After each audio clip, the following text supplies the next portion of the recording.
착한 사람의 함정, 왜 이렇게 괴로울까? 우리는 인생을 살면서 종종 진짜 속마음을 알기 어려운 사람들을 만납니다. 겉으로는 당신을 정말 아낀다라며 환한 미소를 짓고 내가 다 알아서 해줄게요라고 선뜻 나서 도와주는 분들이 있죠. 이런 사람을 만날 때 우리는 대개 이렇게 좋은 사람이 또 있을까 싶어 마음을 놓고 의지하게 됩니다. 하지만 시간이 흐르고 나면 이상하게도 나의 의지는 점점 약해지고 꼭 그 사람을 거치지 않으면 아무 결정도 내리기 어려워집니다.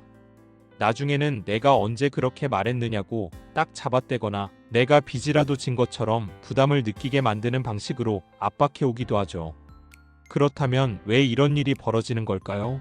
사람 마음은 언제나 복잡하고 또 관계는 여러 가지 이해관계가 얽혀있기 마련입니다. 하지만 그 중에서도 특히 조심해야 하는 부류가 바로 겉으로만 착한 사람입니다. 순수하게 선의를 베푸는 진짜 착한 사람이 아니라 전략적으로 착한 이미지를 내세워 관계에서 우위를 차지하거나 나를 조종하려는 사람들이 존재한다는 것이 문제입니다. 속을 제대로 알지 못하고 의지하다 보면 어느 순간 몸도 마음도 몹시 피폐해진 자신을 발견하게 됩니다. 오늘은 겉으로만 착해 보이는 사람을 어떻게 분별하고 또 어떻게 대처하면 좋을지 이야기를 나누려고 합니다. 처음에는 다가와서 내 곁을 든든하게 지지해 줄 것처럼 행동하지만 뒤에서는 나를 교묘히 조종하거나 과도한 책임을 떠넘기는 경우가 많기 때문입니다. 게다가 이들은 대부분 너무나도 좋아 보이는 태도로 접근하기 때문에 의심하거나 경계하기가 쉽지 않습니다. 그렇다고 해서 모든 착한 행동을 의심부터 하는 것은 바람직하지 않겠죠. 정말 진심으로 돕고자 하는 분들도 분명 많으니까요. 다만 처음부터 유난히 호의가 과하거나 내 삶 전반에 갑작스레 깊이 관여하려 하는 징후가 있다면 한 번쯤 이 사람은 나에게 어떤 영향을 미치려고 하는 걸까? 하고 돌아보면 좋습니다. 왜 착해 보이는 사람에게 주의가 필요할까? 1. 착함은 이미지를 만들기 쉽다. 착하다, 다정하다라는 인상은 상대에게 호감을 얻는데 아주 효과적인 수단입니다. 누구나 배려를 받고 싶어하고 제가 해드릴게요 같은 말을 들으면 마음의 문을 열게 마련이니까요. 그런데 이런 심리를 잘 파악해 의도적으로 나는 좋은 사람이에요라는 이미지를 포장해서 내세우는 분들이 있습니다. 겉보기에는 절대 의심할 구석이 없어 보이니 우리는 방심하기도 쉽습니다. 이 관계가 깊어질수록 드러나는 조종의 흔적. 이들은 처음에는 큰 문제를 일으키지 않습니다. 오히려 필요한 건 없느냐, 너만을 생각한다는 태도로 상대를 안심시키죠.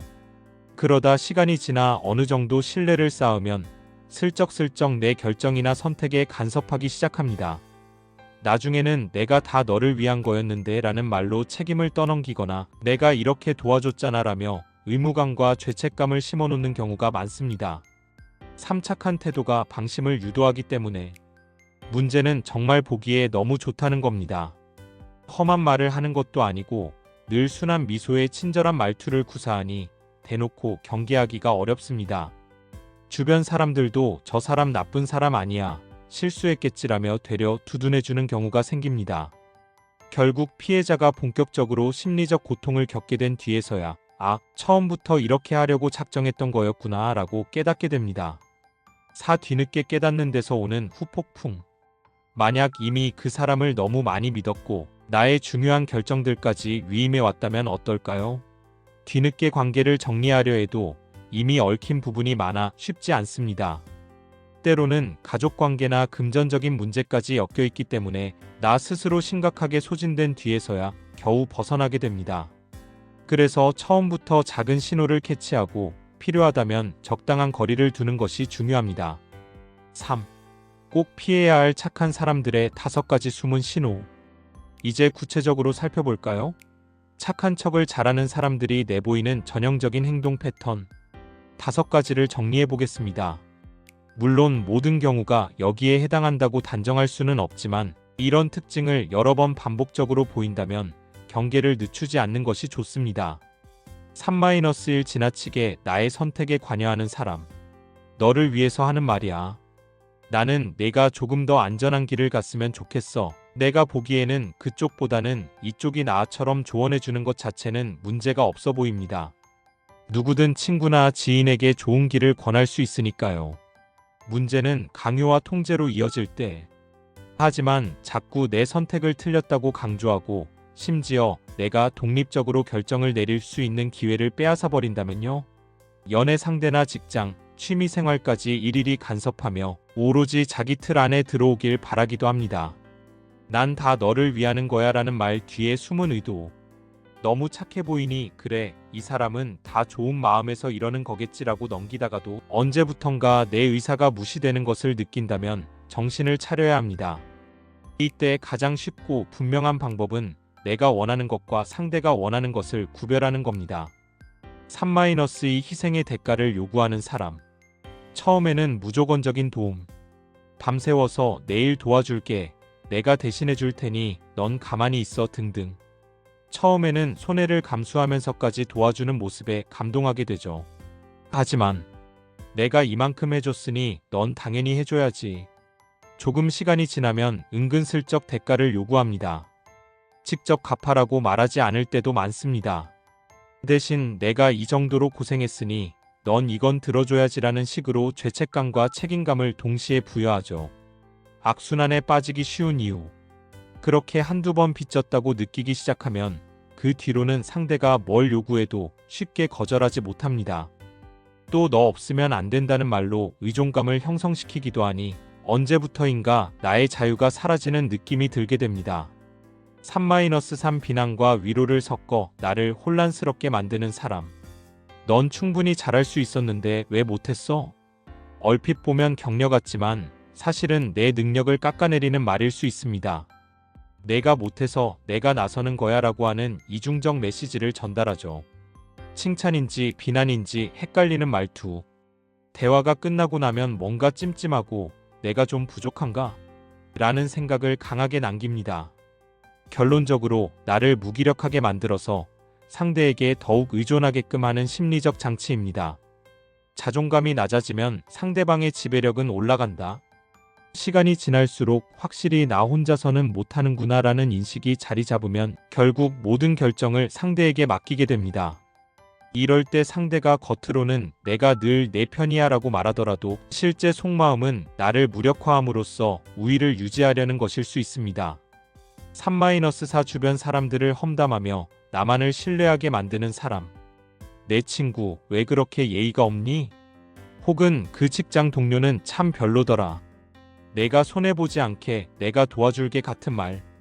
처음에는 이 사람이 정말 내 편이 되어 주려나 보다 싶을 수 있죠. 고립을 유도하는 험담. 그런데 이 과정에서 은근히 내 주변에는 문제가 많으니 결국 믿을 사람은 나밖에 없다는 의식을 심어줍니다. 결과는 내 사회적 지지망 상실. 그렇게 친구도 가족도 다른 지인들도 점점 멀어지면 결국 내가 의지할 곳은 착한 척하는 그 사람뿐이 됩니다. 마음 한구석에서 이상하다고 느껴도 이미 주변에 상담할 사람이 없으니 더욱 빠져나오기 어려워지는 악순환이 벌어집니다. 3-5 과도한 칭찬과 관심으로 방어심을 허무는 사람. 처음 봤을 때부터 넌 참 특별했어. 선물 공세를 하거나 매사에 내가 너 얼마나 예뻐하는지 몰라 같은 말로 호감을 높이는 사람이 있습니다. 이게 진심이라면야 정말 고마운 일이겠지만 칭찬 마이너스 요구 마이너스 실망 마이너스 비난의 패턴. 어느 순간부터 내가 이렇게 해줬는데 넌 그것도 못해주니? 라며 실망감을 드러내기 시작합니다. 마음이 여린 사람일수록 그래, 이렇게까지 해준 사람인데 난 못된 사람인가? 라고 자책하게 됩니다. 처음에는 좋아 보이지만 결국 조종. 매번 이런 식이면 상대가 처음부터 내가 너를 위해 이만큼 투자했으니 내가 보답하라는 계산된 접근을 했을 가능성을 무시할 수 없습니다. 2년의 시작부터 유별나게 멋있는 말과 관심으로 도배하는 사람이 있다면 설령 좋게 보인다 해도 조금은 거리를 두고 지켜볼 필요가 있습니다. 4. 끝없는 자기 연민으로 나를 조종하려는 사람. 위의 5가지 유형과는 조금 다른 방식으로 나를 올가매는 사람이 있습니다. 바로 내가 너무 힘들어 너 아니면 안 돼 하는 식으로 계속해서 자신의 불행과 상처를 강조하여 상대방에게 미안함과 동정심을 유발하는 유형입니다. 자신의 고통을 강조. 내가 옛날에 얼마나 힘들었는지 아니?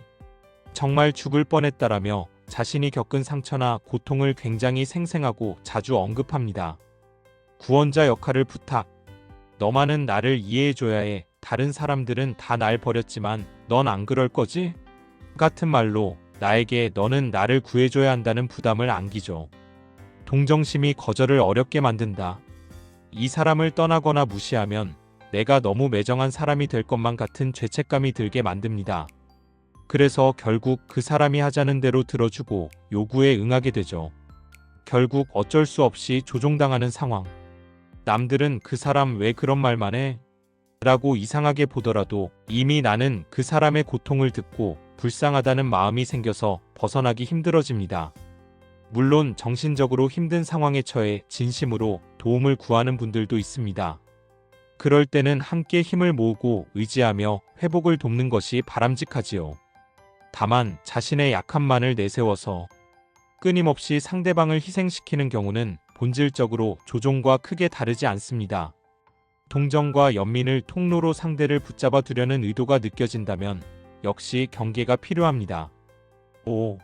착한 사람들의 이면을 파악하는 4가지 방법. 앞서 나열한 신호가 모두 의심스럽다고 해서 당장 관계를 끊어버리는 것은 쉬운 일이 아닙니다. 혹시 오해일 수도 있고 정말 진심에서 우러난 호의일 수도 있으니까요. 이럴 때는 다음과 같은 기준을 두고 좀 더 신중하게 관찰해 볼 필요가 있습니다. 5-1 패턴을 살펴보기. 일시적 실수와 반복적 습관 구분. 누구나 한두 번쯤은 잘못된 판단이나 말실수를 할 수 있습니다. 중요하게 봐야 할 것은 이 행동이 반복적으로 나타나는가 하는 점입니다. 계속해서 나에게 부담을 주고 사라지는 패턴. 예를 들어 매번 약속은 크게 해놓고 막상 필요할 땐 연락이 안 된다거나 너를 위한다며 내 자존심을 건드리는 말들을 자꾸 한다면 그건 이미 습관화된 거라고 봐야 합니다. 5-2 주변 사람들의 경험 들어보기. 특정 대상만 착한 이미지를 보여줄 수도. 착한 척하는 사람들은 때로 한두 명에게만 그런 이미지를 집중적으로 어필하기도 합니다. 그래서 나에게는 진짜 좋은 사람인데 왜 남들은 나쁘다고 할까? 라는 상황이 벌어질 수 있지요. 가까운 지인이나 가족의 의견, 상대와 오래 알고 지낸 사람, 혹은 이미 같은 상황을 겪었던 이들의 평가에 귀 기울여 보면 단서를 얻을 수 있습니다. 다른 사람들은 저 사람과 함께할 때 진짜 힘들었어라고 하는데 혼자만 좋은 사람이라고 생각한다면 어딘가 괴리가 있는 것이지요. 5-3 말보다 행동을 살펴보기. 난 내 편이야는 누구나 말할 수 있다. 문제는 실제로 그 말을 지키느냐 하는 것입니다. 공언한 것을 이행하지 않거나 자기에게 불리해지면 슬쩍 빠져버리는 등 말과 행동이 따로 노는 경우가 많습니다. 일관된 태도와 존중. 진짜 나를 배려하는 사람은 좋은 말뿐 아니라 구체적 상황에서 일관성 있는 행동으로 나타납니다.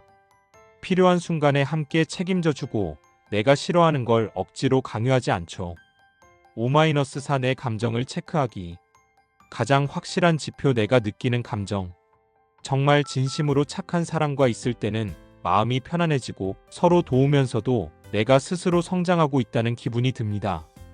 반복적인 죄책감과 무력감. 반면 겉으로만 착한 사람과의 관계에서는 자꾸 내가 잘못한 사람이 된 것 같은 죄책감이나 이상하게 기운이 빨린다는 느낌이 들죠. 이런 감정이 반복적으로 든다면 그 사람은 나를 이용하거나 조종하려는 의도가 있을 확률이 높습니다. 6. 실제 사례와 대처법 에피소드 중심으로. 아무래도 이론적인 이야기만으로는 감이 잘 안 올 수 있습니다. 간단한 에피소드와 함께 어떻게 대응하면 좋을지 살펴보겠습니다. 6-1 내가 너를 위해 모든 걸 준비했어라던 친구. 결국에는 김 씨는 회사 동료인 박 씨에게 큰 호감을 느꼈습니다. 박 씨는 늘 환한 웃음으로 맞아주고 어려운 일 있으면 언제든 얘기해라고 친절하게 말했습니다.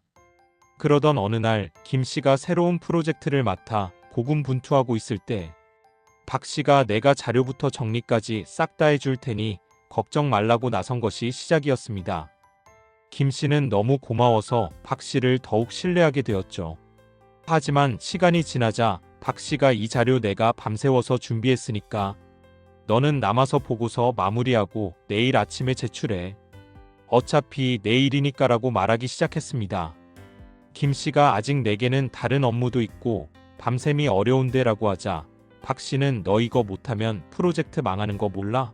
난 이렇게까지 했는데 내가 날 배신하면 안 되지라는 식으로 죄책감을 심어주었죠. 김 씨는 갈등을 느끼면서도 박 씨에게 빚이라도 진 것처럼 느껴 계속 들어줄 수밖에 없었습니다.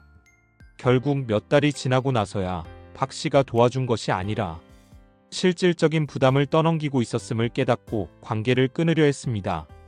그런데 이미 주변에는 박 씨가 김 씨를 도와줬다는 소문이 퍼져 있어서 오히려 김 씨가 은혜를 모르는 사람으로 비치게 된 상황이었습니다. 대처 팁. 처음부터 도움을 주겠다는 제안을 무조건적으로 받아들이지 않는다. 친절히 감사하더라도 구체적으로 어떤 도움인지, 그로 인해 내가 감당해야 할 책임은 무엇인지 분명히 확인합니다. 도움이 필요할 때는 도움을 함께 나누고 책임도 분담한다. 고마워. 그럼 나는 어느 부분을 맡고 너는 어느 부분을 맡을까? 식으로 이야기하면 상대가 책임 전가를 하기 어렵습니다. 6-2 내가 없으면 난 안 되라며 끈질기게 매달리는 지인. 정할머니는 동네 모임에서 만난 연하 지인에게 빠져들었습니다. 그 지인은 늘 밝게 웃으며 정할머니처럼 좋은 분은 처음 봤다며 치켜 세워줬죠. 그러다 점점 제가 요즘 너무 힘들어요. 오직 할머니만이 제 마음을 알아줄 수 있어요라며 연민을 유발했습니다. 처음에는 저 젊은이가 날 의지하니 기쁘구나 싶어 자주 용돈을 쥐어주고 집안일까지도 도와주었습니다. 그런데 한번 도움을 주기 시작하자 점점 더 많은 것을 요구했습니다. 저 이거 안 해주시면 진짜 어쩌면 좋죠. 할머니밖에 없어요. 정할머니는 이 사람을 외면하면 너무 차갑고 못된 어른이 되는 것 같은 느낌에 시달렸습니다. 결국 그렇게 몇 달이 흐르는 동안 정할머니는 경제적으로나 정신적으로나 큰 부담을 지게 되었습니다. 그러나 그 지인은 미안해하기는커녕 제가 이만큼 힘들다는 걸 할머니가 알아주셔야 해요라며 계속 자기 연민을 늘어놓았죠. 주변 다른 분들이 그 사람 이상하다고 조언해줬지만 이미 감정이 묶여있어 쉽게 떨쳐내지 못했습니다. 대처 팁. 누군가가 너 아니면 안 되라고 호소할 때 직접 해결이 아닌 지원기관이나 다른 사람과의 협력을 안내해본다. 진심으로 도움을 받고 싶다면 전문가나 주변의 여러 지원을 활용할 것이고, 그렇지 않고 오직 내가 직접만을 원한다면 의도적 조종이 아닐지 의심해 볼 수 있습니다. 내가 감당할 수 있는 도움의 범위를 명확히 한다. 나는 이 정도까지만 해줄 수 있다라고 선을 그어두지 않으면 끝없이 요구가 이어질 수 있습니다. 7. 나이 드신 분들을 위한 쉬운 정리. 나이가 들수록 사람의 말을 액면 그대로 믿는 경우가 많아질 수 있습니다. 내 경험으로는 세상을 어느 정도 살아봤기에 사람 보는 눈이 생겼다고 생각하기도 하죠. 하지만 세상은 워낙 넓고 속을 전혀 모를 사람들도 적지 않습니다. 내가 이렇게나 널 아낀다라는 말을 한 번쯤은 의심해 보라고 해서 모든 사람을 경계하고 불신하라는 뜻은 아닙니다. 다만 정말 착한 사람과 겉으로만 착한 사람을 구별하기 위해서는 조금 더 관찰하고 상대의 행동 패턴을 눈여겨봐야 합니다. 또 내 마음이 힘들어지는 순간이 있다면 내가 이 관계로 인해 정말 행복한가, 아니면 점점 지치고 있나? 이를 반드시 점검해야 합니다. 무엇보다 자존감을 지키는 일이 중요합니다. 상대가 착한 척을 하면서 내 의사를 무시하거나 죄책감을 심어줄 때는 분명히 그 관계에 이상 신호가 켜졌다고 봐야 합니다. 8. 전체 내용을 간단히 요약하면, 왜 착해 보이는 사람에게 주의가 필요한가? 착함은 누구나 쉽게 좋은 인상을 주는 무기가 될 수 있다. 전략적으로 착한 이미지로 상대를 조종하거나 부당한 요구를 하는 사람들이 분명히 존재한다. 한번 신뢰를 줬다가 뒤늦게 깨닫게 되면 이미 관계가 깊어져서 큰 피해를 볼 수 있다. 꼭 피해야 할 착한 사람들의 5가지 숨은 신호. 지나치게 나의 선택에 관여 겉으로는 조언처럼 들리지만 사실상 내 결정을 통제하려 한다. 희생의 대가를 요구, 처음엔 전폭적으로 도와주는 듯하지만 곧 내가 이만큼 했으니 내가 해라는 식으로 죄책감을 부추긴다. 비난 위로로 혼란 유발, 넌 잘할 수 있는데 왜 못하니? 등으로 자존감을 깎고 의존하게 만든다. 주변 사람 험담 내 친구 별로다. 나만 믿어라는 식으로 고립시키고 결국 나만을 의지하게 만든다. 과도한 칭찬과 관심 선물과 극진한 칭찬으로 방어심을 허문 뒤 나중에는 대가를 요구한다. 끝없는 자기 연민 유형. 언제나 난 너무 힘들어. 너 아니면 안 되라고 해서 동정심을 유발한다. 결국 그 사람을 떠나면 내가 나쁜 사람이 되는 것 같은 죄책감을 느끼게 만든다. 착해 보이는 사람들의 이면을 파악하는 방법. 패턴을 살펴라. 특정 행동이 반복적으로 나타나는지 주목. 주변 사람들에게 물어라. 나에게만 착한 척하는 건 아닌지 다른 사람의 경험도 들어본다. 말보다 행동 내 편이야라는 말이 실제 상황에서 어떻게 구현되는지 확인. 내 감정 체크. 자꾸 무력감, 죄책감이 쌓인다면 조종 관계일 가능성이 높다. 마지막으로 사람과의 관계에서 무조건적인 경계만을 강조하는 것은 바람직하지 않습니다. 우리 사회에는 정말 진심으로 남을 돕고자 하는 선한 분들도 많으니까요. 다만 과도하게 나를 통제하려 하거나 대가를 요구하는 방식의 착함이 느껴진다면 조금은 거리를 두고 자기 보호를 하는 것이 좋습니다. 결국 모든 인간관계의 핵심은 서로의 자율성, 존중, 균형을 잘 유지하는 것입니다. 진짜로 착한 사람은 내게 도움이 되되 동시에 나를 성장시키고 자유롭게 만들어주는 방향으로 이끕니다. 반면 겉으로만 착한 사람은 결국 나를 약화시키거나 고립시킴으로써 자기에게 유리한 방향으로 끌고 가려 하죠. 혹시 지금 이 글을 읽으면서 이미 떠오르는 누군가가 있는 분도 있을 겁니다. 그렇다면 너무 늦기 전에 작게나마 거리를 조정해 보시길 권합니다. 당신이 더 이상의 심리적, 물질적 손해를 보지 않도록, 그리고 건강한 관계 안에서 행복을 누릴 수 있도록 말이죠. 부디 이번 글이 여러분의 마음을 한결 편하게 하고 올바른 선택을 내리는데 조금이나마 도움을 드렸기를 바랍니다. 감사합니다. 그리고 우리를 진심으로 생각해주는 진짜 착한 분들과 따뜻한 관계를 이어가시길 응원하겠습니다. 오늘 영상은 여기까지입니다. 오늘 제가 준비한 영상이 여러분의 삶에 조금이라도 도움이 되었고 유익했다면 구독과 좋아요, 알림 설정을 꼭 부탁드립니다. 또한 댓글에 시청 시간이 아깝지 않았어요라는 메시지를 남겨주시면 여러분의 한마디가 앞으로 더 좋은 영상을 제작하는 데 큰 힘이 될 것입니다. 진심으로 감사드리며 다음 영상에서 또 만나요.